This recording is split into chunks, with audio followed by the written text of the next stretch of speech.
নমস্কার বন্ধুরা, ওয়েলকাম মো ব্লগ চ্যানেলে সবাইকে স্বাগত। আমি মো, আর আমার এই ছোট্ট পরিবারের সকল বন্ধুদের সুস্বাগতম। আশা করছি বন্ধুরা যে যেখান থেকে আমার ভিডিও বা ব্লগটা দেখছো সবাই যেন সুস্থ থেকো, ভালো থেকো। তোমাদেরকে সাথে করে নিয়ে আজকের ভিডিও বা ব্লগটা শুরু করছি। আশা করছি অন্য দিনের মতন আজকেও ভিডিওটাও তোমাদের খুবই ভালো লাগবে। কে কে বলো তো আজকে আমি কি রান্না করব? চাউমিন। আর এটা আমি বাড়িতে কিভাবে করি সেটাই আজকে তোমাদেরকে এই ভিডিওর মাধ্যমে শেয়ার করছি। কে কে দোকানের চাউমিন খেতে ভালোবাসো আর কে কে বাড়ির চাউমিন খেতে বেশি ভালোবাসো? কারা কারা দোকানেরটা আর কারা কারা বাড়িরটা খেতে ভালোবাসো কমেন্ট করে অবশ্যই জানিও। আমার কিন্তু দোকানের চাউমিনের থেকে বাড়িতে বানিয়ে চাউমিন খেতে বেশি ভালো লাগে। সেই চাউমিনের স্বাদটাই একটা অন্যরকম হয়। দোকানের চাউমিনগুলো সেদ্ধ করা থাকে, ডিমটা একটুখানি ভেজে আর কোনো রকম তাওয়ার ওপর ওই সেদ্ধ করা চাউমিনগুলো দিয়ে নাড়িয়ে চাড়িয়ে দিয়ে দেয়। যতই বলি না কেন দাঁড়িয়ে থেকে যে ভালো করে ফ্রাই করে দিন, তাও ওরা ওই কোনো রকম নাড়িয়ে চাড়িয়ে দিয়ে দেয়।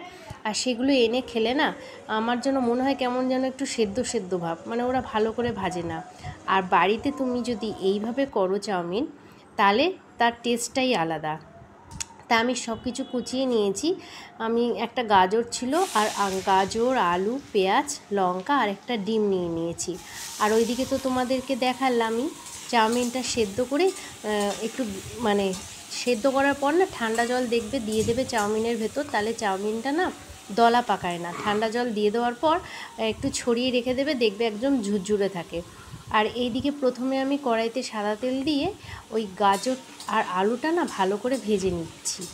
দোকানে দেখবে যেগুলো মানে ভেজ চাউমিনের মধ্যে তোমার ওই বাঁধাকপি, গাজর টাজর দেয় না, কোনো রকম একটু কড়াইতে নাড়িয়ে নাড়িয়ে দেয়, মানে কোনো কিছু ভালো করে ফ্রাই করে না। আমি একটা দোকান না, আমি অনেকগুলো দোকান থেকে কিনে দেখেছি। ওই দোকানের চাউমিন না আমার কাছে মনে হয় যেন সেদ্ধ সেদ্ধ ভাব, কোনো তাতে টেস্ট পাই না।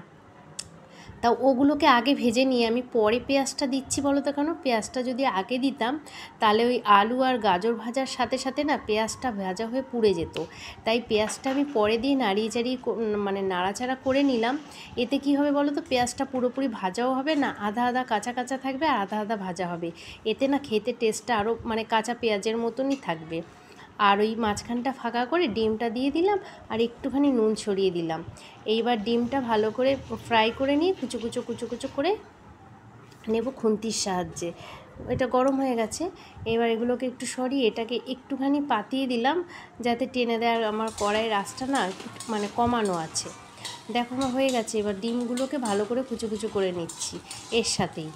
আর এগুলো হয়ে গেছে, তারপর ওই যেগুলো জল ঝরিয়ে চাউমিনটা রেখে দিয়েছিলাম সেই চাউমিনটা না কড়াইয়ের মধ্যে দিয়ে দিলাম।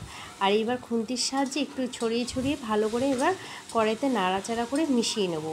এরম করতে করতে একটু তেল কম আছে, পরে দেওয়া হয়নি। এবার আমি আরেকটু সাদা তেল দিয়ে নিয়েছি। এবার এটাকে এরকম নাড়িয়ে চাড়িয়ে ভালো করে মানে অল্প আঁচে করতে হবে। আর যদি তুমি বাড়িয়ে করো তাহলে তার মানে পুড়ে পুড়ে যাবে, লেগে যাবে আর সেগুলো শক্ত শক্ত হয়ে যাবে। তাই জন্য মিডিয়াম আঁচে ভালো করে নাড়িয়ে চাড়িয়ে ভালো করে মিশিয়ে আমি এটাগুলোকে ভালো করে ফ্রাই করে নিচ্ছি। তোমরা এইভাবে খেয়ে দেখবে দোকানের চাউমিনের যে একটা টেস্ট পাশে খাবে আর এই বাড়িতে এইভাবে করে খাবে, দেখবে এই চাউমিনের স্বাদটাই আলাদা। তারপরে আমার হয়ে গেছে। তারপরে একটা প্লেটের মধ্যে এটাকে নামিয়ে নিলাম। আর যাদের বাড়ি থাকবে শসা, পেঁয়াজ কুচো, তারপরে সয়া সস, চিলি সস আর ওই টমেটোর সস ওপর থেকে ছড়িয়ে দিয়ে খাবে বা পরিবেশন করবে, দোকানের চাউমিন ফেল। তা আমার বাড়িতে মানে শসাও নেই, পেঁয়াজ আছে, আর ওই টমেটো সসটাও নেই, ছিল চিলি সস একটা, সেটাই দিয়ে দিলাম। এইবার আমরা এটা সবাই মিলে খেয়ে নেবো। সন্ধ্যাবেলার এটা টিফিন করে নিয়েছি।